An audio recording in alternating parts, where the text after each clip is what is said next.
It's time to feel the rage. Welcome to Film Rage, where we talk movies in theaters, streaming, and classic films as well. Directors and actors beware, as you cannot hide from the rage. My name is Bryce, and I'm part of the Film Rage crew, which also includes Jim.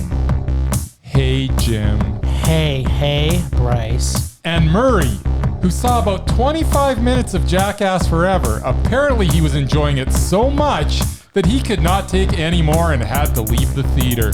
I cannot wait to hear his review. Hey there, Merman. Yeah. So with the introductions out of the way, let's rage on. Oh, it made me want to leave the bathroom too. So many penises on screen all at once. Well, thanks to all who've been supporting us. If you love our independent podcast, please support us and join the Film Rage community by joining our membership at buymeacoffee.com/FilmRageYYC. All members get special episodes and content only for members, and all members that sign up get a special limited edition Film Rage merch item. If you cannot commit to a membership, you can still buy us a terrible movie rental and dare us to see it. Thanks to all who've been listening so religiously for so long. We can't thank you enough. Now, give us some money so we can watch some terrible movies.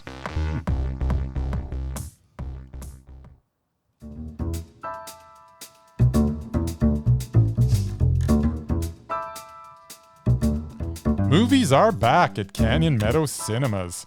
We are open for your viewing pleasure with great new films opening weekly. All health-regulated protocols are in effect for a safe and enjoyable experience.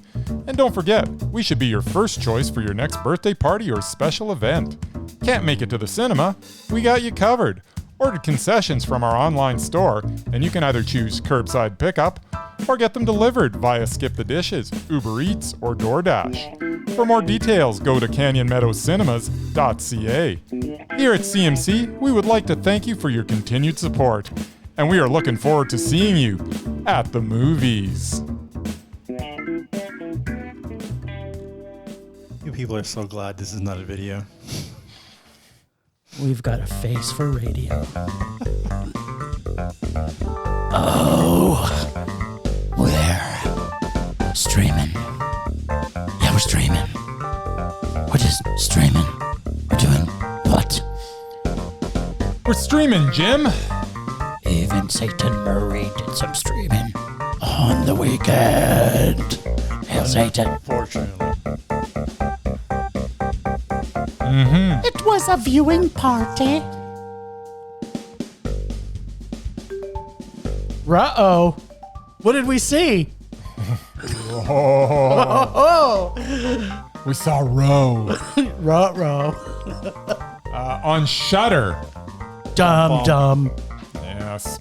Row, also known as Soul, is a Malaysian film from director Amir Azwan that grabs the attention from frame one with its breathtaking visuals.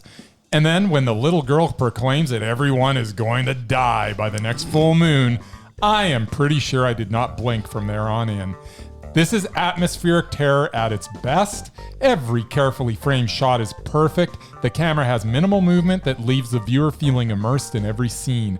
There are shocking scenes that will stay in my memory forever. The 6-person cast is absolutely spot on perfect. Couldn't be any better.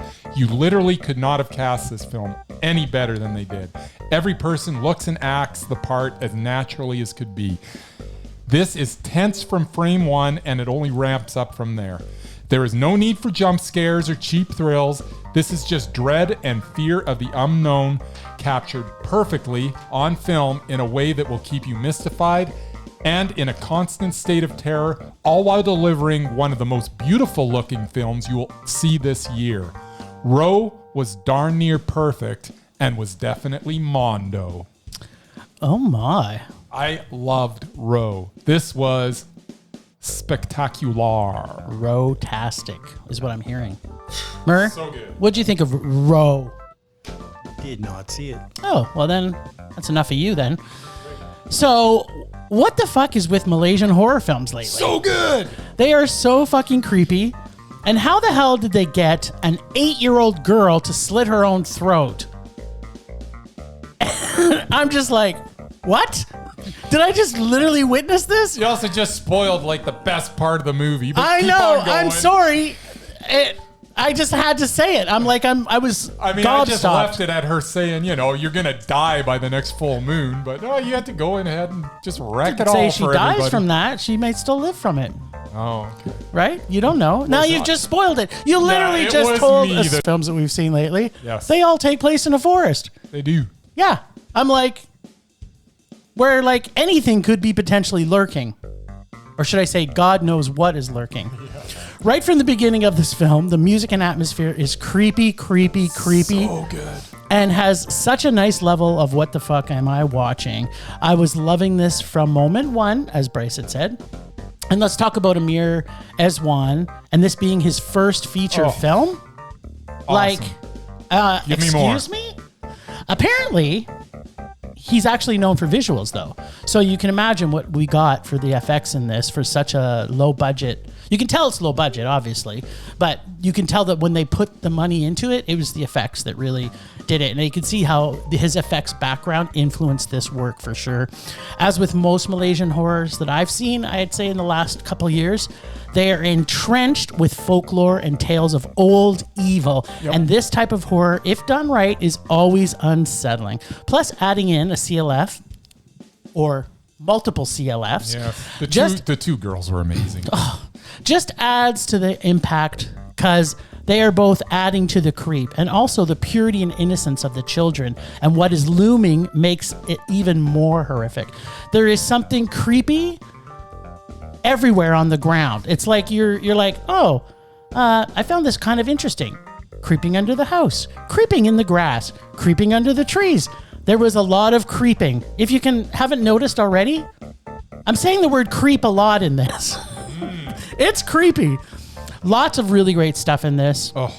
Although, I have to mention, there is a bit of vagueness in this at times, which I did find a little bit uncontrolled. So, I was fully immersed in the film from moment one.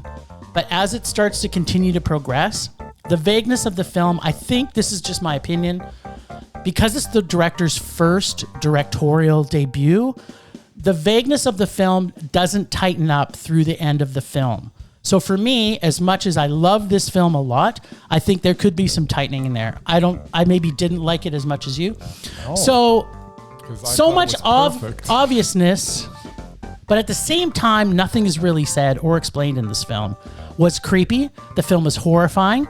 The film has no story really whatsoever, and yet it is still a fantastic low Mondo, not high Mondo. It's a low Mondo, and I'm saying but that only it's still a Mondo. Yeah, I was.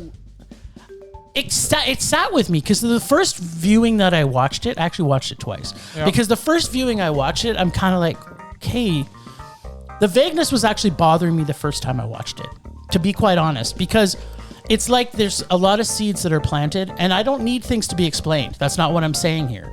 But I'm saying that the fact that he kind of moves you in a few different directions, and it doesn't clean itself up as it continues to progress. The second time I watched it, the vagueness didn't bother me as much because I had the story embedded in my soul already. I have sleepless nights because of some of the scenes in this movie. But so good. It's such a powerful film. And I gotta say, I've never seen a Malaysian horror film, I think in the last 2 years, that hasn't been at least meh. Yeah. Right? And usually high meh at worst, because there's something there. It's atmosphere. You know, the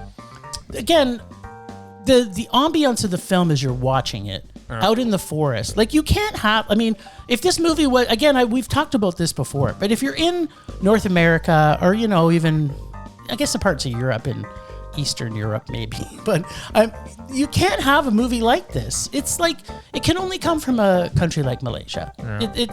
They have I don't want to say they're not gypsies, but I mean here they are in the middle of nowhere. You're thinking to yourself, first off, how do they eat? How do they sleep? How do they make their life? But it really doesn't matter. It's just you get immersed in this film, and it's just there really isn't a wasted shot in the film either. Everything that's on screen is worth looking at. Yeah.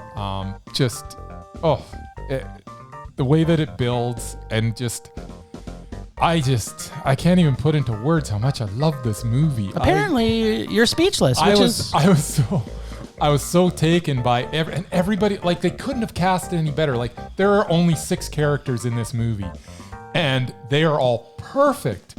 Yeah. Perfect. I can't believe the acting of the kids. Like, they're just... I don't normally like kids at the best of times. I mean, but these kids were fantastic. The mom was great. The lady from the side of the hill was great. I mean, everybody was great. And they all had a look. The hill people is what you're saying. The hill people. It kind of felt a bit like that. It's Malaysian, the hills have eyes. This is what we're watching here, people. But yeah, no, this was fantastic. I am looking forward to the next film he does. Yeah, the next film that As Amir am I. Aswan. As am I. I haven't been this excited about a director since Mickey Reese. You had to ruin it, didn't you, Bryce? You literally had to ruin the feelings. You know that's high praise from me, though. Yeah, that's high praise for you, but it's literally, it's actually literally slapping me in the face. I am. If I can segue with Slapface. Is that where we're going? Because I don't think we are. Oh, aren't we? No. Oh, damn it. I thought it was a perfect segue, too. So good, except for we're not going to talk about Slapface quite yet. God damn it. All right, well, I guess we're talking about another movie we got to stream, I have to make sure that I point this out. This was Bryce's choice. It's Bryce's fault. And I forever want to say, Bryce, you don't get to just make choices anymore. We're now, for the last few movies that you're picking. You can't just watch the movies you're looking forward to. Yes, we can. No, you can. We can literally choose movies that are good. You have to just watch what's out there. No, we could have chose. Sometimes this needs to be said. So we got to see the movie. A hidden gem. You didn't know, and maybe it was. Let's hear what you have to say. Why didn't we about watch Home Team then? It was out there. Oh yeah, we didn't watch it. Exactly. To Murray's point, I didn't want to see either of them. I guarantee this was better than Home Team. I can guarantee it wasn't. And let me talk about Home Team. No, but I saw the commercial for Home Team and it looked funnier than this. So we got to see the movie Book of Love, and Murman and I had a viewing party to watch it. Oh, good! You got to enjoy it together. Yes, we did. Party of 3. Yes, we did. Fantastic. So let me understand this. His book is terrible. Yes. And yet somebody published selling. it. Somebody published his book, and even his publisher hated the book. So I'm kind of like, right off the bat, I'm confused as to why the fuck this movie was made, let alone the book was written. Published in the first place. Yeah. In English. Okay, so it should have never been grin. First off, it starts off with that. Yeah. Then we get what I can only imagine is a rom-com covering not only one country but 2 countries. I'm like, you know my love of rom-coms. I do. You do like them. I don't. Oh. It has the typical Mexican Three's Company like plot, only done British Mexican style. So we got that also. British Mexican. And FYI, that's not necessarily a good thing. It had a couple of funny parts, but ultimately, it's a transcontinental rom-com. Like something like, I'm guessing, Notting Hill or some other awful predictable rom-com. I like Notting It's predictable, annoying. Any Julia Roberts movie will be the same. I said rom-com a few times. Yeah. But actually, it wasn't a rom-com. Oh, what was it then? No. It was a romance. Oh, there's some comedy in there. No. Rom-com. No, it was literally, when you look at the classification of it, it's a romance. I've never seen that. Oh. Interesting. It has every trope, which is predictable. It's got the one gay character, the rich man, the poor lady, and everything is convenient and completely not my type of movie. Even though there is some Spanish spoken, it's pretty much unwatchable. I guess, again, I would like to thank Bryce for giving me another rage to have to watch this week. It's like I got a double dose. I am hating February almost as much as January. I know I said rom-com. I just need to say it again so that people realize the pain and suffering that I've had to go through. And although Bryce is saying that there was some funny in this, it was not funny. It may be funny to you listeners listening to us about the amount of torture and pain that I was put through to have to watch this movie, but this was not funny. This was the most painful experience I've had watching a Mexican film ever. This movie mind-fucked me like 2 dragons exploding into a flaming volcano, and by that I mean into a hot rage. I knew you were going to use it. Or another phrase that may make it a little clearer, 50 Shades of No Way. Or better yet, Bryce, Yes. perhaps you can explain to us, is this kind of a similar plot to The Ugly Truth? No. Well, I don't know. Everything. Kind of? Sure. I don't know. There you go. It's an ugly mess is what it was. They're all bad. Mexican soap opera, Truth. And I have some unpacking to do, but let's hear what you two poor suckers have to say about this. Merman. Well, I broke one of my rules. Don't watch stuff on Prime. But since my buddy Jim invited me to watch it on his big screen. It is a big screen. It was a big ass screen. Yeah, this is listed as a romance. That's exactly what it was. The first 20 minutes was promising, nerdy English writer. It was, right? He has to promote his book that was rewritten into a naughty Mexican 50 Shades novel. That's good stuff. Despite his inexperience with ever being in love. Or ever having sex, probably, for that matter. Probably that too. He's a handsome dude. The premise was Is he? good, but the lack of chemistry so. between the two of I don't them was obvious, and the joke wore thin after the first half hour. See, I didn't see there's a joke anywhere. And the thing that bothered me is, yeah, he had to go to Mexico to promote his book, which he didn't even write apparently. And how long does it take to get from England to Mexico? Like 10, 12 hours? Probably, yeah. Didn't learn a word of Spanish in those 12 hours to go to Mexico. I was there on a cruise for like 2 days and I learned a little bit. Hola. Yeah, there you go. Cervezos. Gracias. Cervezos. Gracias. But yeah, so Por favor. he didn't even attempt to learn it till like near the end. Yeah, and I'm because he's like, a snobby British dude. Anyway. Sorry. Snobby British this dick. was basically a Hallmark film set in Mexico. Wasn't even as good as telenovela or whatever they call it.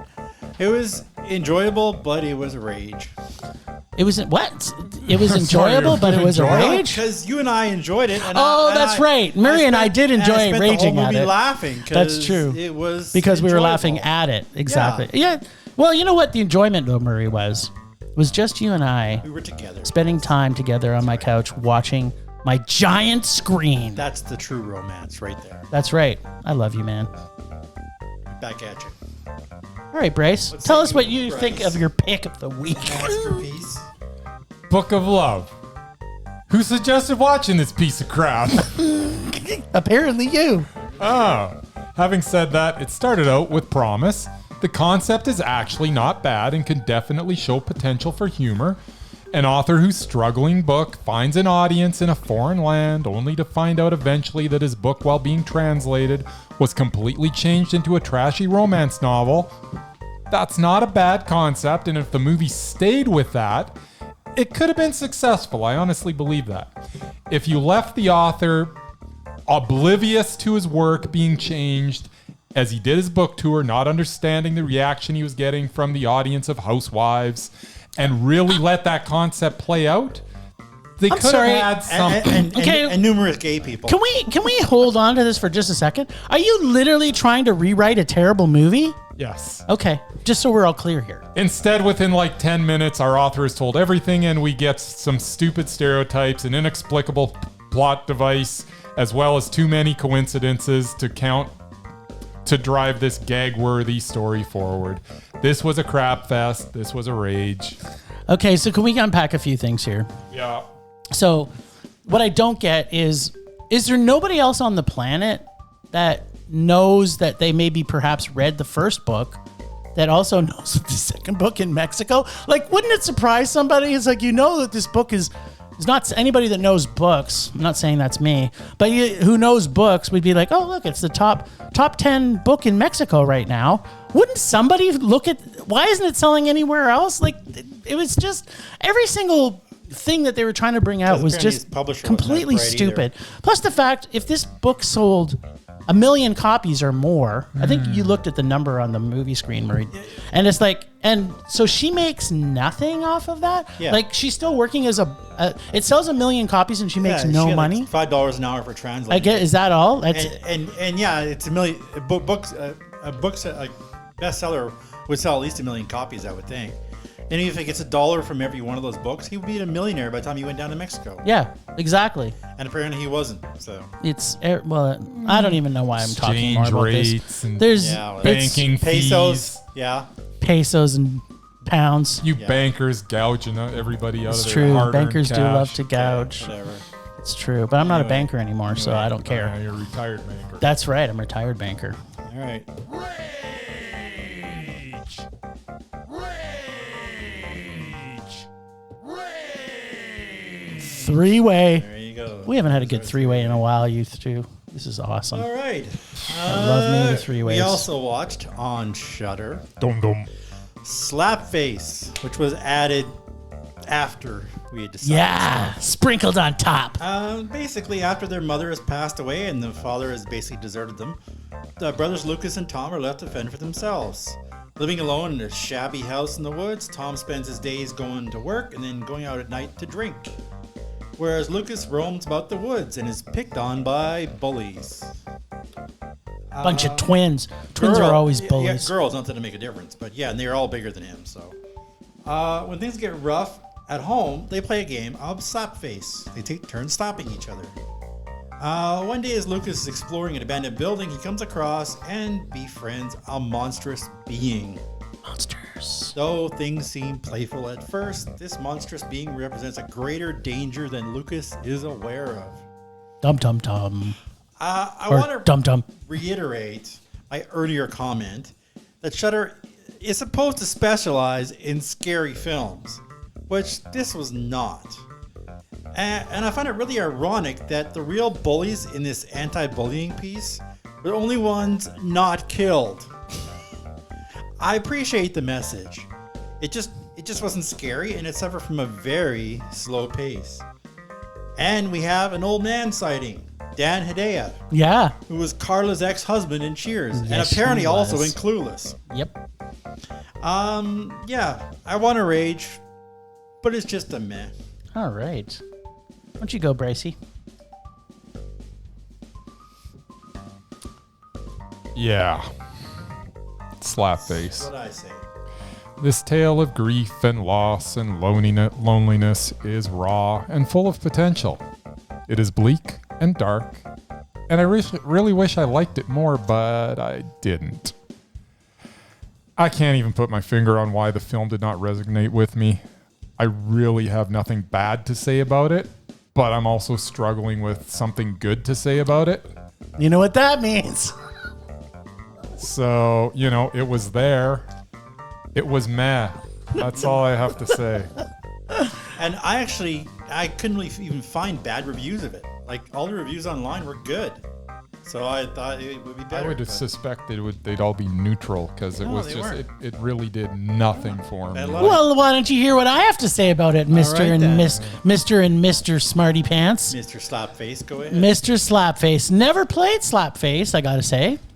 I think we could, as a team here, start, instead of starting a fight club, I think maybe we should start this summer with a club for Slapface, or Slap Club, if you will. No. What do you think? No. Who's in? No. I'm in. Except the first rule of Slapface is that we never stop talking about Slapface. Let's be completely opposite then I'm not in. to what I want to talk about. I want to talk about this movie. I want to talk about our club, Slapface. Oh, yeah, no, we can so talk if we're about playing that. Slapface all I'm summer, confused. if we're playing Slapface all summer, Oh, we're gonna talk about that's it. what I'm saying. Yes, I'm saying the first rule of Slapface is we'd like to talk about Slapface. Do you want to join the club? Yeah, exactly. Do you want to join the club? It's literally the funnest game that you could ever play. Now- The rules are simple. I get exactly a film based on constantly slapping a little CLF always sounds like it's going to be a good time to me. I mean, sounds after like a good all, time. don't they always deserve it? Yes. Exactly.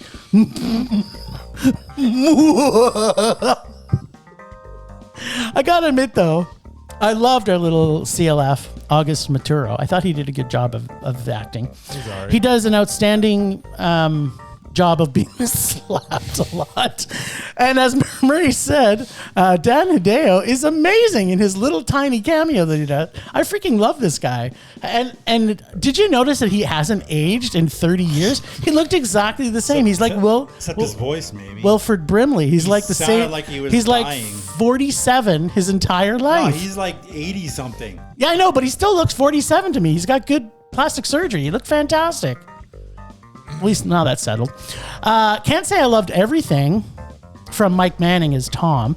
Music to me was very well done, and it really enhanced the story, suspense, and atmosphere. Jeremiah Kipp, where did you come from? And I thought it was pretty good offering for his first. I mean, it's tough to compare our Malaysian film to this one. They're both the first offerings from their directors. So, I mean, they're going to be directly compared. It had some good gore. It had some fucked up CLFs. It had pretty good monster FX for very low budget first outing. The story is nothing super original. There's a lot of creepy monster hanging out with a CLF, which kind of is a little awkward. And you don't really know exactly what it is, but you kind of think it might be a witch, and then it couldn't be a witch. So there's a little questioning there. I thought that it's been overdone, this subgenre of I created a monster. Like I can think of like 5 off the top of my head that we watched in the last 2 years, right? Like this is a subgenre that it seems like it's like, okay, unless you're going to come back and do something amazing with it, it's not going to do something too great. Lots of questioning reality and mental health challenges. It's a fun monster ride, but as the story isn't really complete or original, I liked it, and I liked the ending, including the closing message, but I didn't love it. I have big hopes for Jeremiah Kipp, though, if he does something that's not a I created a monster type movie. And it looks like he has a huge list on his docket. Like if you look at what he has as upcoming, he's got like something like 10 things coming up. So Slapface, the club, is going to be Mondo. Slapface, the movie, is a fun mental illness monster meh.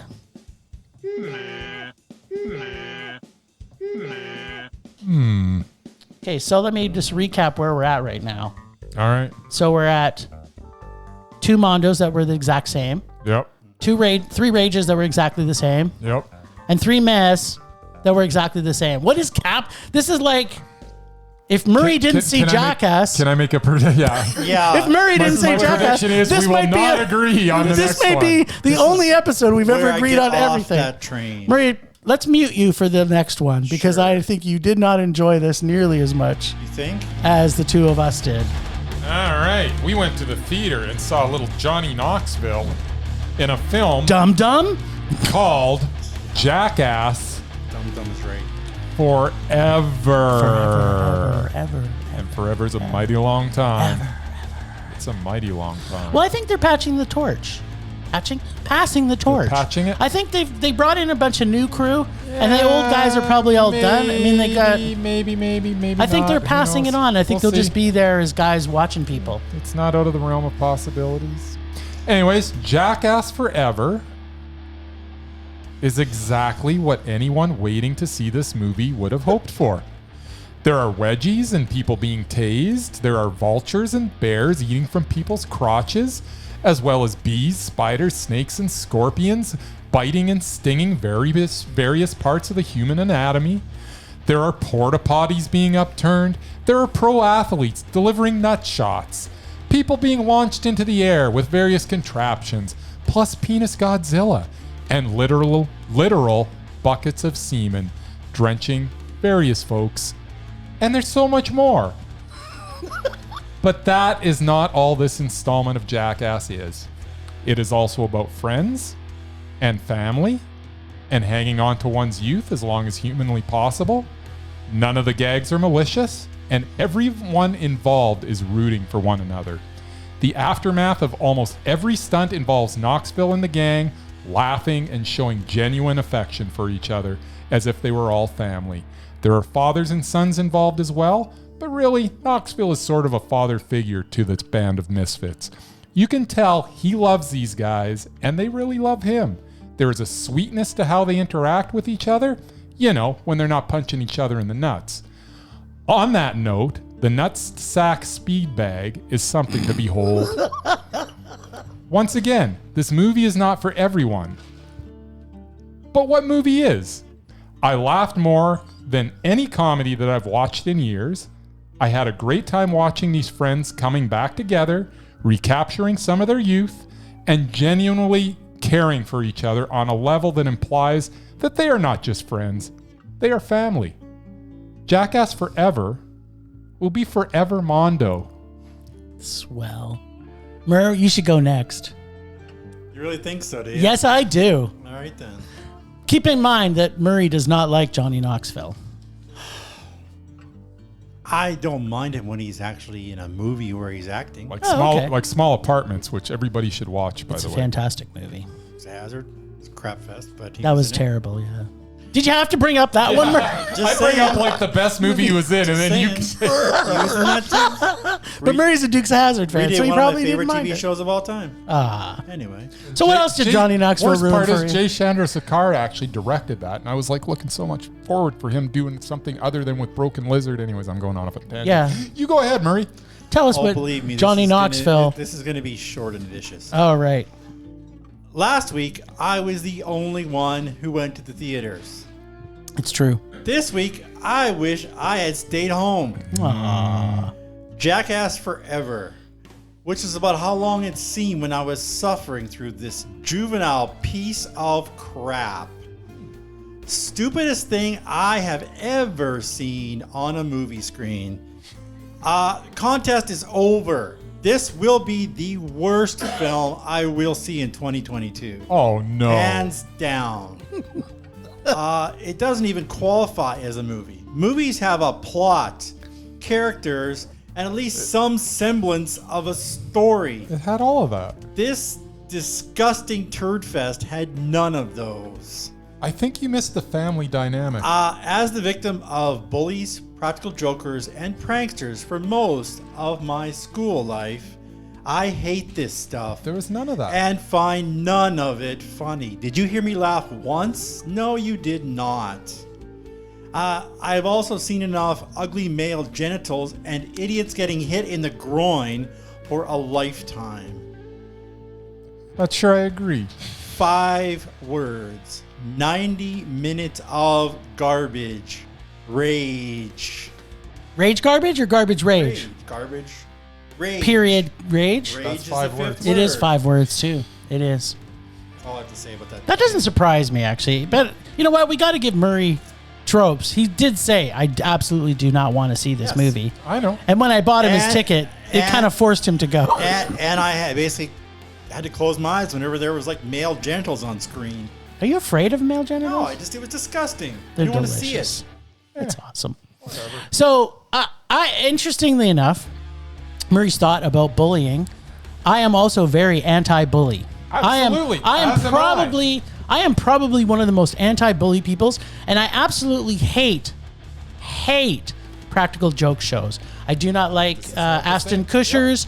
I don't like anybody that's doing a practical joke where they're doing this joke at somebody else's expense.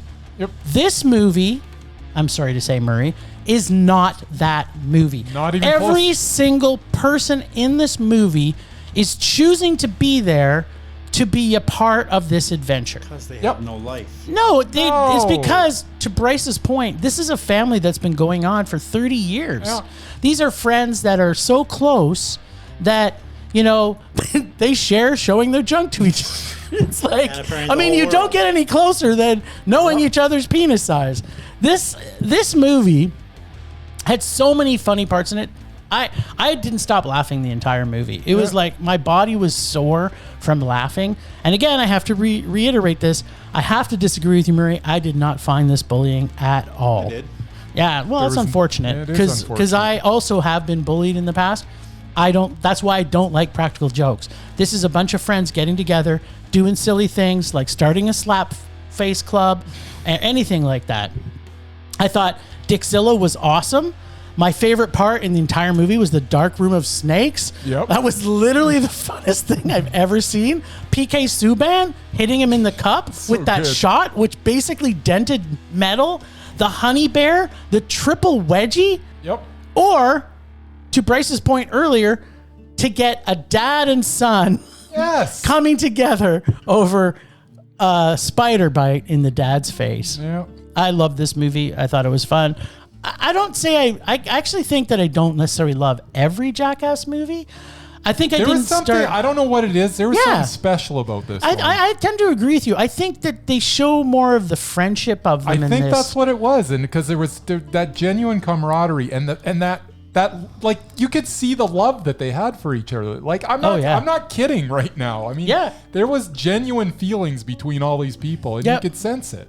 And them coming together, even like when you see Knoxville go into the hospital, or when anybody they thought they were hurt, they all went running to see what was happening, right? Yeah. I think the only thing I would say about, and it's maybe not a negative, I find that this film in particular, they say that these are all done by experts, and I'm trying to wonder where a 400-pound man is an expert at doing some of the things they were getting to do. These are not professional stuntmen. Yeah. So I have a feeling there's stuntmen and stunt coordinators and people around there, and I think they have hospital and attention.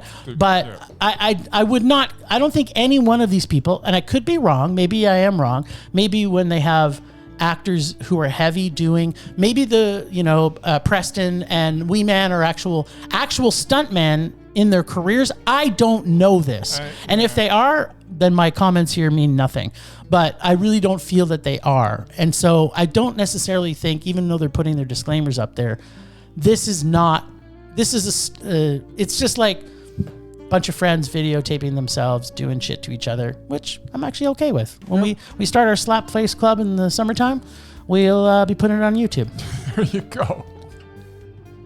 And what was it?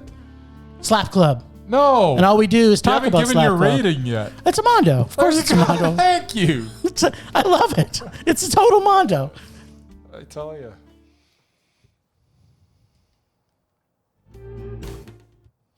Temperature rising. Vision blurring. Rage taking over.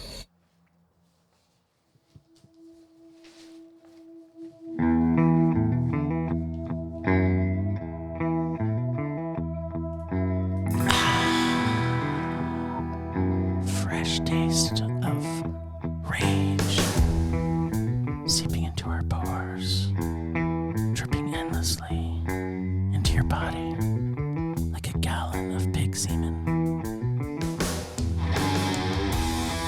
My rage this week is fucking Valentine's Day. It's coming up on Monday. And I'm still mad at Bryce. My rage this week is Bryce for making me watch that romance movie. It was literally one of the worst movies I think I've ever seen. I hated every single minute of it other than watching it with my merman. It was terribly painful. I hate romance movies. I hate rom-com movies. I hate com-roms. I hate everything where it's polished turd of something that it's the same plot over and over and over and over and over again. I don't understand how the people in our society will continue to go to these things. I'm going to see a terrible movie. I know it's going to be awful this coming weekend. And it's only because I can't believe we're even going. I know, because it's coming out on Valentine's Day weekend. Can you at least dare us to go? Because I really don't want to see it either. But it's your choice. I choose not to go. Yeah, but we can't not go see anything, Murray. We have to see stuff. Yes, we can. No, well, you can. No, we have. But no, we can't. You guys refused to see King's Daughter.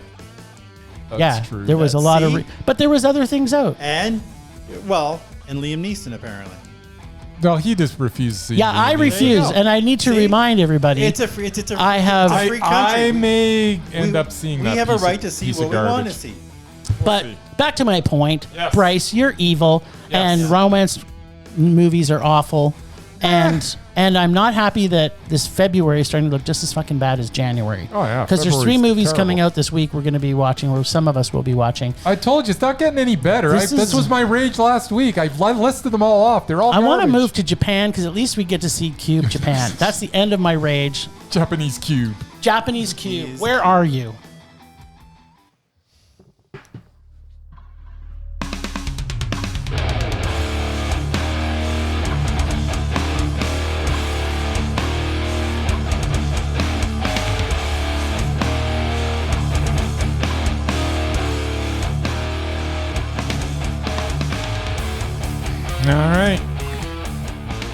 My rage this week is very simple. One of the worst pieces of crap that was released last year, Don't Look Up, has gotten numerous Academy Award nominations. The fact that it's up for Best Picture tells, you got to narrow down that category. The fact that that category is like 47 films or whatever it is ridiculous. It's so ridiculous that they put Don't Look Up in it. That had to be the last one on their list. There's no way that this should have made the cut for anything. It was Pig garbage. didn't make the list, and also Pig didn't make the list, and also the French Dispatch did not make that list. No, neither of them made the list. Don't Look Up got in, and Pig and French Dispatch did not. Okay. It's wrong. Just so we know. But you know what? Murray's probably happy because he loved that movie. Yeah. He probably does think it's the best movie of last year. Anyways, that is my rage that Don't Look Up is getting recognition, and it is garbage. It's the worst thing that McKay has ever done. Ugh. It was meh. Rage subsiding.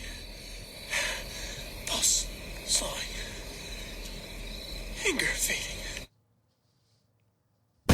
911, what's the nature of your emergency? Your world can change in the blink of an eye. He walked into the bedroom and you know that she had been murdered. So he's running up and down, screaming, "Oh my God, someone call 911. There are two men killing a girl." I know my son, and he would not go that long without saying anything to anyone. Safety can be an illusion and reality a nightmare. So how do you steal a person, a grown person? Unspeakable crimes can penetrate any small town, big family, pretty face, or innocent child. And in the wake of a loved one's murder or disappearance, there is nothing more cruel or desperate as silence. Why won't people talk about it? That's another thing. People don't want to talk about it around here. For the families of the missing and murdered, they gambled with their sanity as they lose hope in closure and settle for justice. That's where the cold case playing cards come in. In each episode of the Dealing Justice podcast, your hosts Jennifer Dubisak and Lori Jennings will spotlight one card from the cold case playing card deck. Hear the victim's story from the friends and family who knew them best. Her mom will never stop fighting until she finds out what happens to her daughter. Learn about the crime and help close the case. Welcome to Season 2. We're not just playing cards, we're dealing justice. You know what we're missing in our life right now? The Murman Minute. Well, Oh, baby. I have a feeling we're going to be talking about the Oscars. Murray's got that don't look up look on his face. It's funny you should say that. It's funny that Bryce should also be talking about it. You know, after all the rage I was dealt by Bryce this week, this is going to make me the most happiest person on the planet. I doubt it. Well, Jim and Bryce knew it was coming.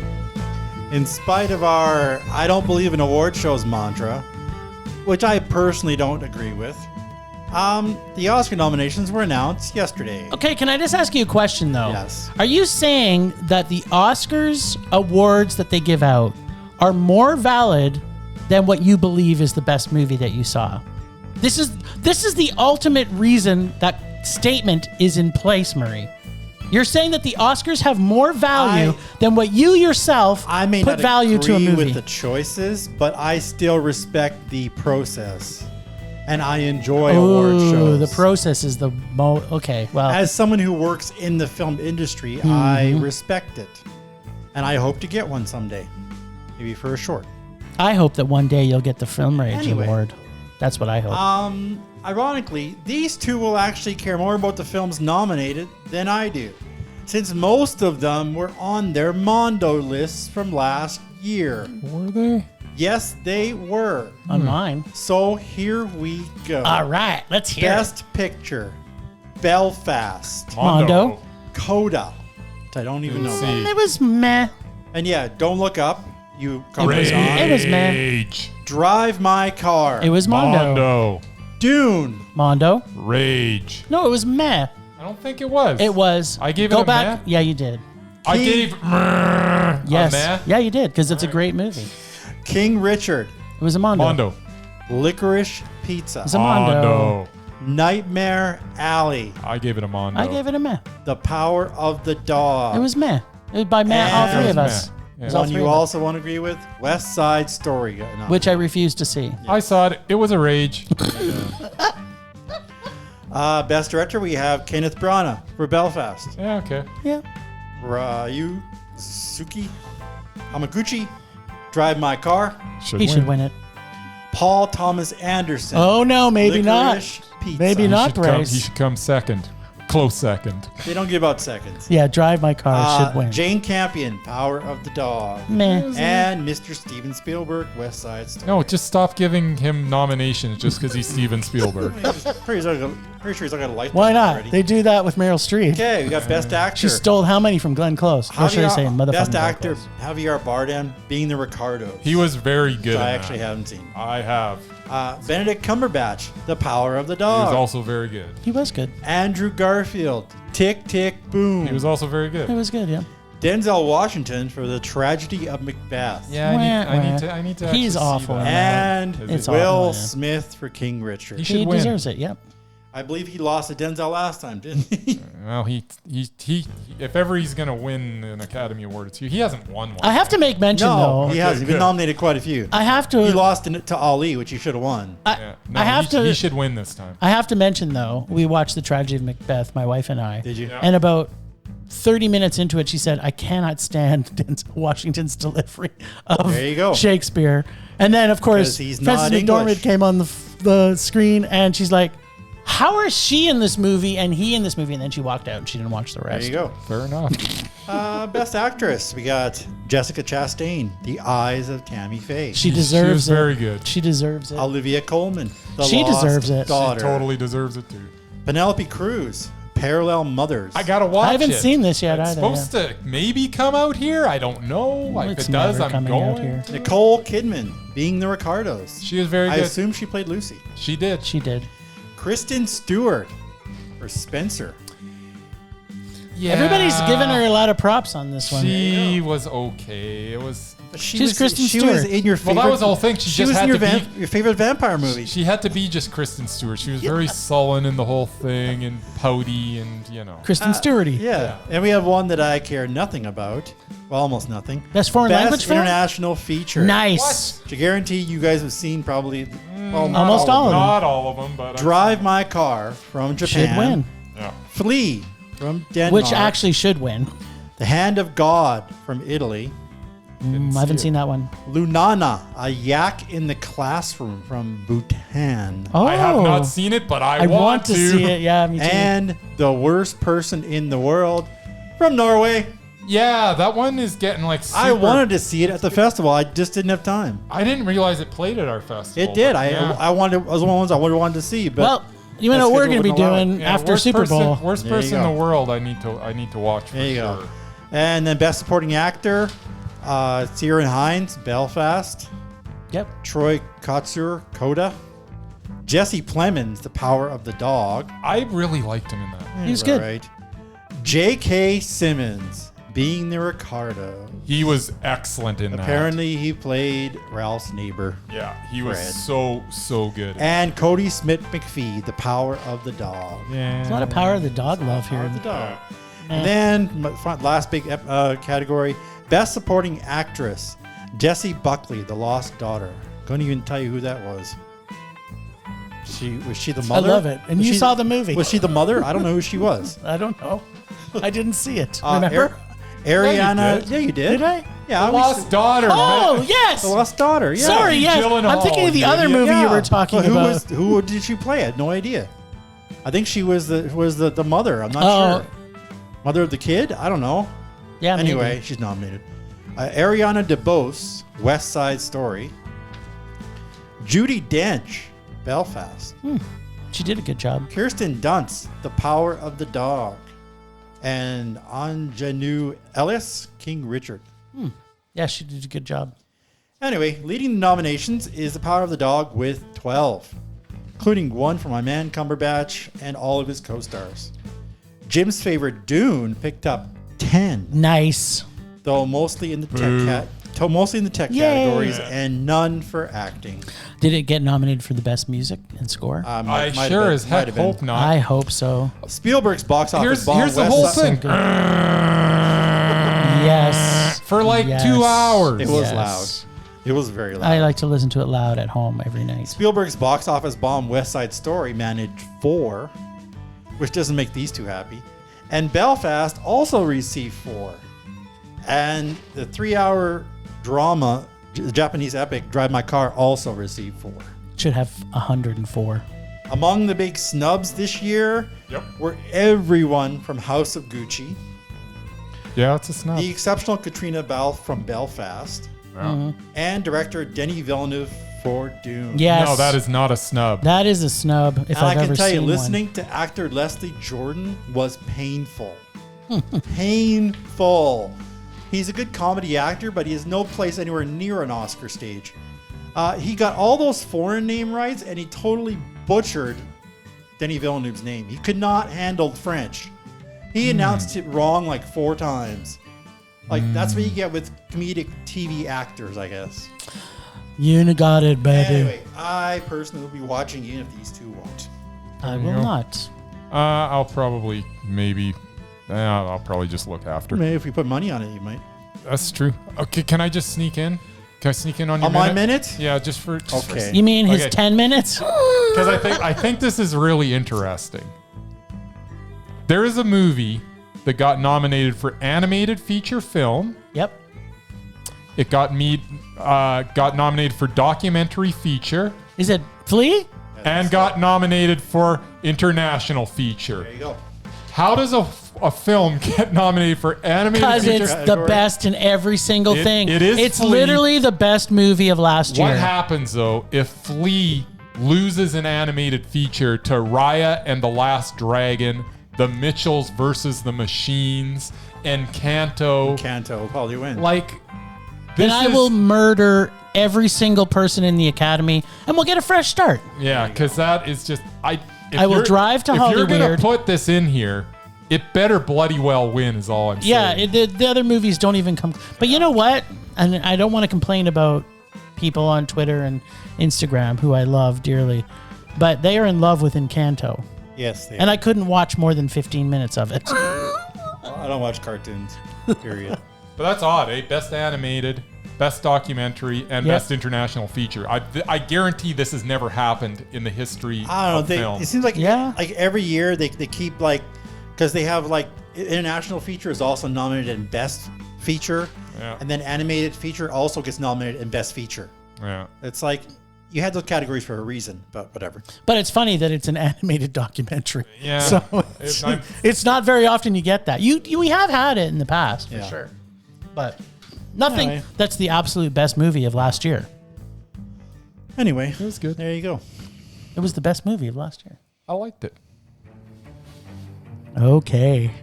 So the suspense you've all been waiting for, if you listened to last episode. Suspenseful. Yeah. The Merman surprised us with a gift that just keeps on giving. I was told to. He was, of course you're told to. That's your job. Get on the list, bitch. He was charged to find us some Mesmerized to see if we can get one of them off the list. And he came up with which movie, Mer? Armageddon. Armageddon. Which had close my eyes. I don't want to fall asleep, Bryce. I miss you, girl, and I don't want to miss a thing. That's better than Even when I dream of you. Oh, I can't do this anymore. The music in that movie is awful. I stopped listening to Aerosmith after that, by the way. It's not like Aerosmith. That was for me too. He was like, I loved Aerosmith What? until then. It was right there, and they had started to become a human ballad machine, but then after that, it's like everything they released was a stupid power ballad, and I could not take it anymore. Yes. And everything had Alicia Silverstone in it. She was in every video. And they added Liv Tyler. Okay, well, we Sorry, got what lots. were we talking we got about? lots to talk about here. So we had 3. I was told to come up with 2, and I alphabetized our list by first name, and those are the first 2 that popped out at me that I knew were in the same movie. Yeah, but then you didn't there realize was actually a third one who was further up on the list. So there's You got to three. look at the whole list. So there's Murray. three. And who are they? They are Steve Buscemi, Mm-hmm. Will Patton, Mm-hmm. and Peter Stormaire. Really, all those were in. They were all in it. There's Wow. so many great actors in this movie. That is true. It's great. Yeah, Ben Affleck was in And it. Bruce No, I Willis. said good actors And Liv are in Tyler. this movie. Yeah, Ben Affleck, greatest actor of our generation or anybody else's. And Billy No. Bob Thornton. No. So you know what? There's a reason why Ben Affleck is not on any of our lists. Although Yeah, he could, because you guys he could, have blinders when it comes to the could be genius because that is Ben Affleck. he could be on one list, except you're on the By far podcast. one of his worst movies ever. He's mostly repulsive for the most part. I mean, He's fantastic. He may have gotten No. a little better as he gotten older, but this was like when he was still young. He's been and in a couple stupid. good movies. Let's put it that way. Yeah. That's what I would say. He is always worth Anyway, watching. I tolerated him as Batman. That's as far He was as I'll go with him. fantastic as Batman.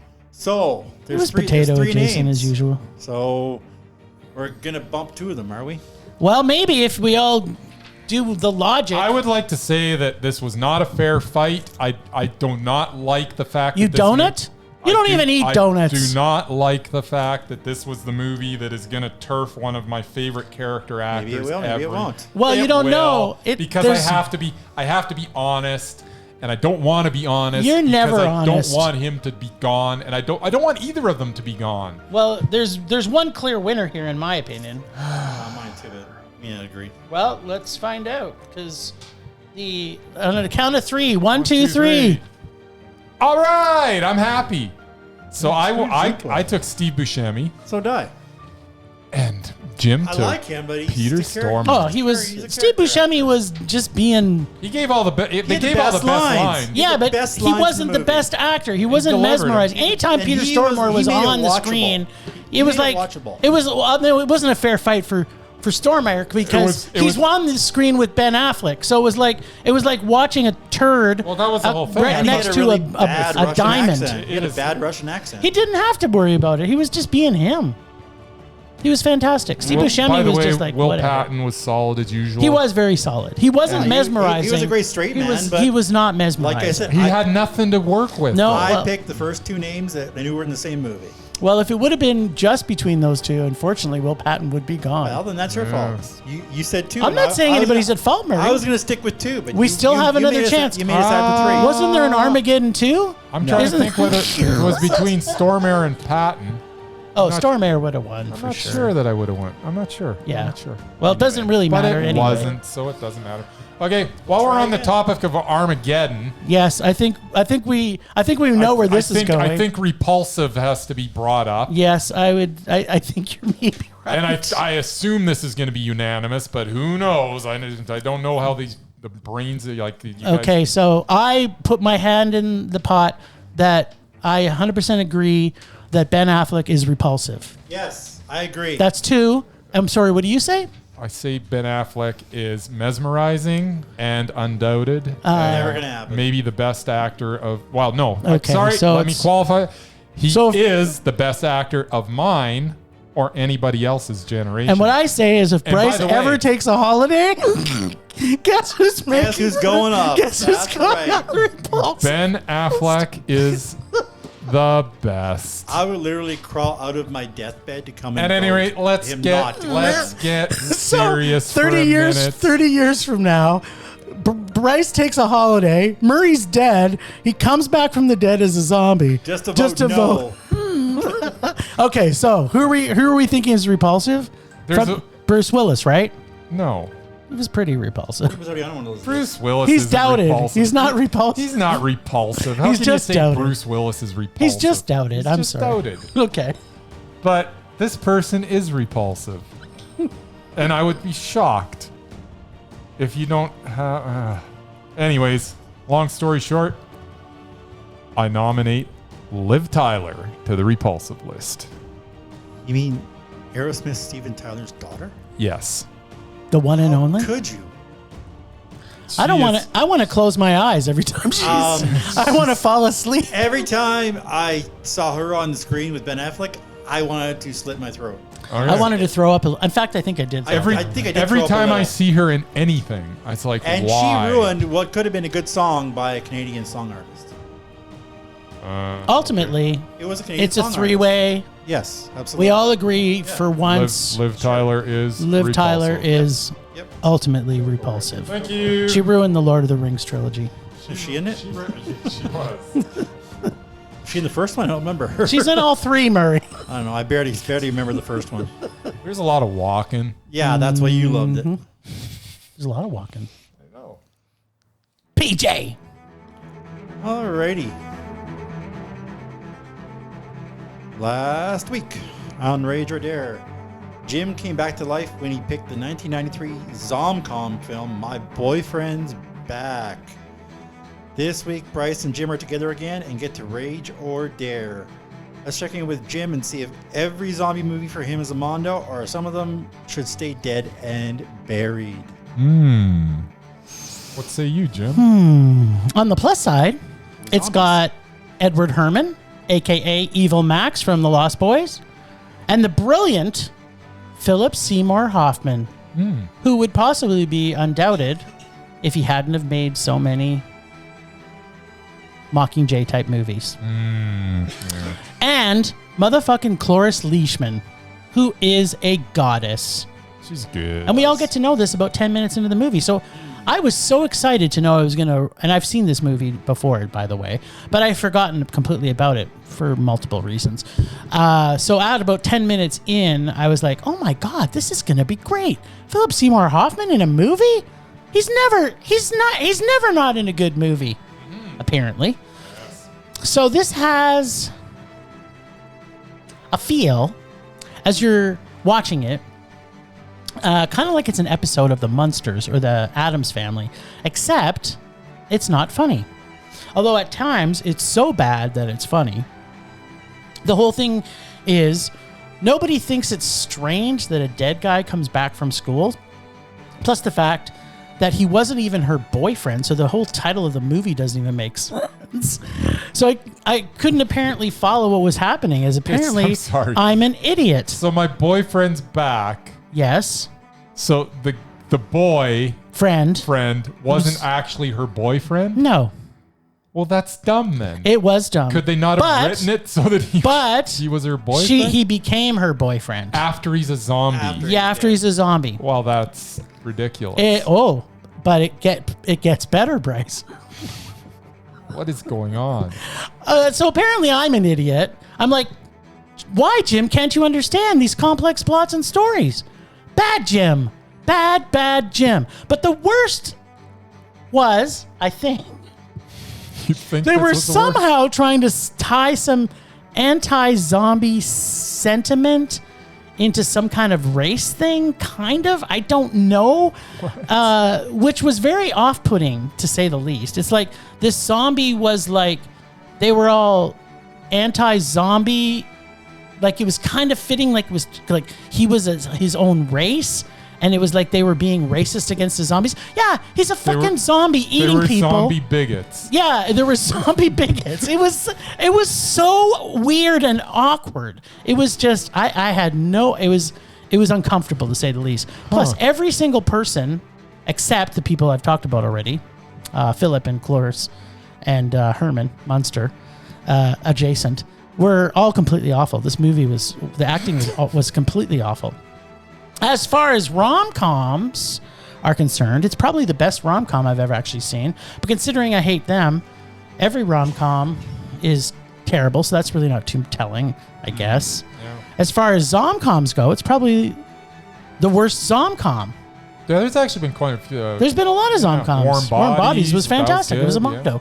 So that also doesn't say much to it. To sum it up, it wasn't bad for a rom-com. It was terrible for a zom-com.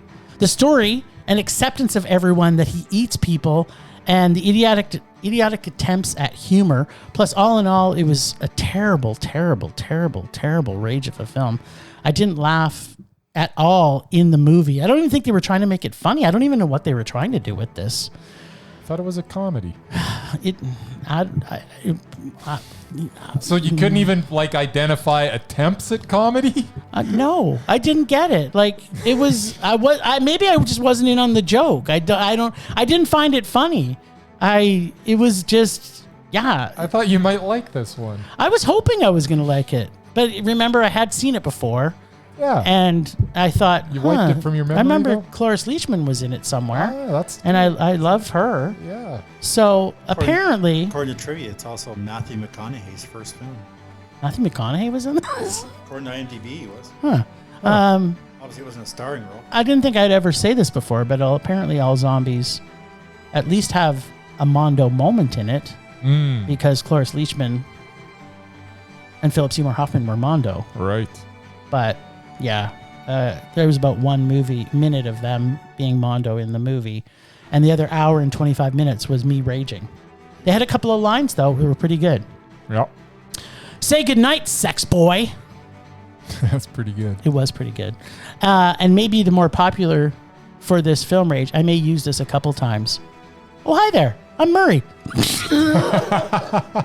When that came on, I was like, yeah, you are, baby. Or the more popular one, oh, shut up, you zombie slut. I liked your first one the best. Yeah. I don't know. I'm kind of partial to that. Oh, hey, I'm Murray. Right? That's pretty good. Right? I would know because the context is... I'm Merman. That's true. There you go. Oh, hi there. I'm Murray. Hey, it's me. It's Jimmy. This was terrible. It was a zombie movie though, so it had that going for it. All right. For 2 seconds. Okay then. All right, what do we got to do this week? Which pain and sorrow? I'm going to watch 3 movies in theaters, possibly, most likely 2, which both will be rages. And now I'm going to watch what that's going to make me rage. This is like the worst February ever. Well, we gotta pick. Are we? What are we picking? Rage or dare? Are we picking from Merman? I think it's Merman's time. Give us your juice, Mer. Yeah, let's go, Mer. Pour your 5 gallons of pig semen in my face. He's shaking his moneymaker and his ice cream bucket of rage. Bucket of rage. We're pulling out. Should put some more in there, I guess. This feels good. This feels like rage. That's the one. Guess Who? This is a movie? Yes. What's Guess Who, It is Murray? a remake of Guess Who's Coming to Dinner with the great Sidney Poitier. I believe that this one has Bernie Mac in it. Oh my god. What? Seriously? Oh, this and is Ashton Kutcher. Oh, this is a remake of Guess Who's. Oh no, Yeah. no, Yeah. no, Yeah. Oh yeah. And it was not made for TV because I have a DVD right no! I know it was in the theaters. Yeah, I never saw this. Oh, Sherry Shepherd's in this. I like her. Yeah. Isn't Ashton Kutcher on our repulsive list or undoubted list? No, I don't think he's on either. Here's the sentence. I don't know that I. His house, Yeah. his rules. Some in-laws were made to be broken. Even the text sounds hilarious. You It even has a you Blockbuster gotta sticker flip on to the it. back there, Jim, to get the true. Let's see. There's a big sticker over top of the quote from Earl Dittman of Wireless Magazine. See, I love the name Dittman. It was so good that the quote that they put for the review is from Earl Dittman from Wireless Magazines. Brilliantly made date movie. Oh God. And buddy comedy all in one. That's the quote that These are the 2 least favorite things that is there music singing in it, then it's already. If it was a period piece, okay. It's like Zoe, what's her name? Yeah, Zoe Saldana's in it. Can I please? So that's cool. I like her. Can I please be hospital? Can I get COVID this weekend, please? So maybe in this case, go instead hospital? of the white girl bringing It's black guy to dinner, It's opposite. It's the black girl. So they bringing did a white guy to spin. dinner. This is so creative. It's a remix. Sean Edwards of Fox TV says Bernie Mac and Ashton Kutcher are flat out hilarious. There you go. Well, I'm looking forward If to he this says now so, that he it must said be so. true. Yeah. Yeah. All right. then. Well, This was a painful experience for me for this coming week. That's all I can say. Well, thanks, Ragers, for listening. Thanks to all the extended Film Rage family, who you can find on our show notes. Find us on social media everywhere at Film Rage YYC. Check out everything Film Rage at filmrageyyc.com, including our merch site for Redbubble and T-Belvic. And T-Belvic's got some sales, so go buy some shopping and get your Oscar shirts now. But make sure you get those Film Rage Oscar shirts because they're on sale. I don't know how many times I have to say this. We're always wanting to make this a raging blast for our listeners, so please comment, like, and subscribe, and send us emails to filmragecalgary@gmail.com. Dares to see terrible movies to feel our rage, but no matter what you do, please make us rage. Please. Please. And that's it for this week. Rage on. Rage on.